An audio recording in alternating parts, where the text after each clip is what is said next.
एकनाथ शिंदे आणि अजित पवारच भांडतायत, देवेंद्र फडणवीसांना विरोध शिवसैनिकच करतायत एकनाथ शिंदेचे, असं माध्यमात दिसतंय. तर हा एका व्यापक त्यांच्या प्रचाराच्या नियोजनाचा भाग आहे की विरोधकांची स्पेसच आपण खाऊन टाकायची. एकमेकाला पिस्तूल लावणारे, काट्याकुदारीनं मारामारी करणारे, प्रचंड भ्रष्टाचाराचा आरोप करणारे ज्यावेळेस निकाल लागला त्यावेळेस तिन्ही पक्षाचे नेते एकत्र येऊन काय म्हणाले महायुतीचे, हा महायुतीचा विजय आहे. म्हणजे यांची नुरा कुस्ती होती, बनवाबनवी होती.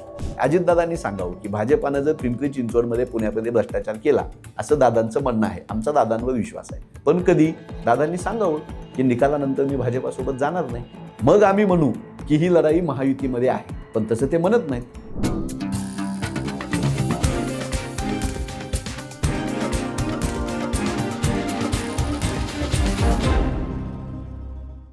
आपण उल्लेख केला की शहरं बकाल झाली आहेत किंवा प्रशासक राजाच्या काळामध्ये मुख्यमंत्र्यांकडे त्या सगळ्यांचा कंट्रोल होता.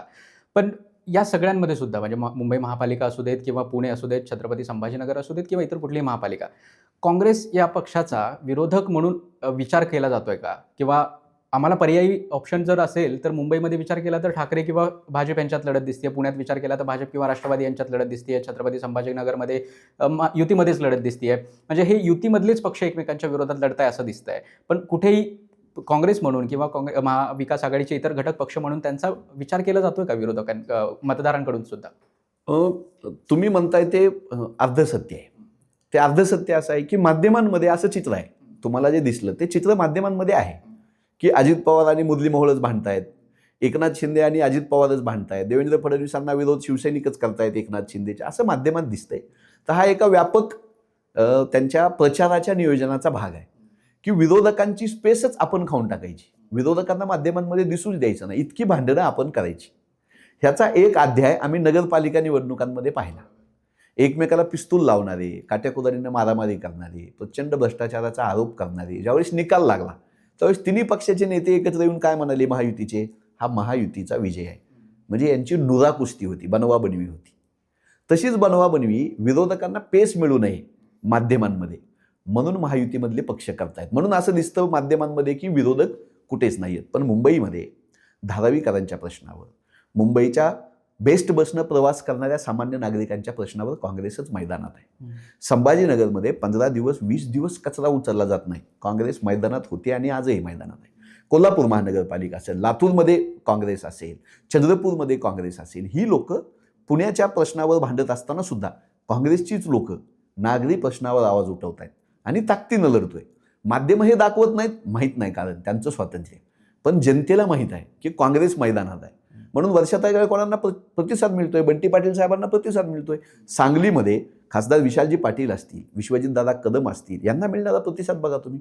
किंवा पुण्यामध्ये अनेक प्रभागामध्ये खरी लढत ही काँग्रेस आणि बीजेपीमध्येच आहे असंच लोक सांगतायत. अजितदादांना गांभीर्यानं घ्यायला तयार नाहीत.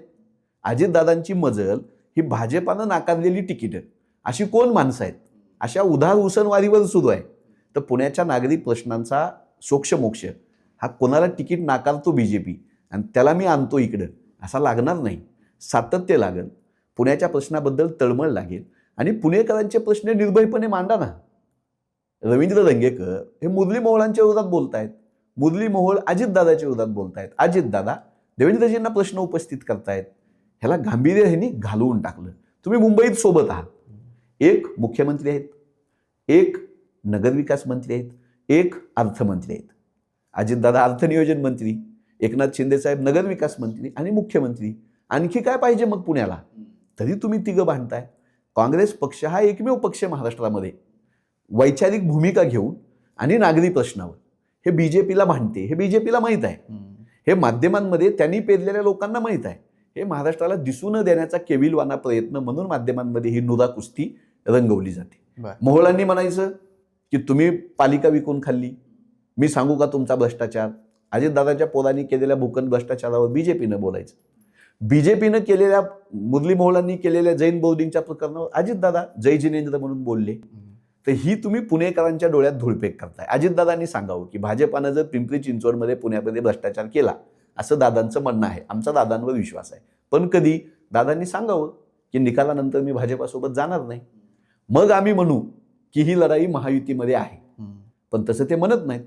आमचं म्हणणं साधं आहे की महाराष्ट्रामध्ये नागरी प्रश्नावर काँग्रेस गांभीर्यानं लढते, मुंबईपासून कोल्हापूर, लातूरपासून पुण्यापर्यंत. माध्यमं दाखवत नाही दाखवत मतदारांना माहीत आहे, आम्ही जनतेमध्ये आहोत.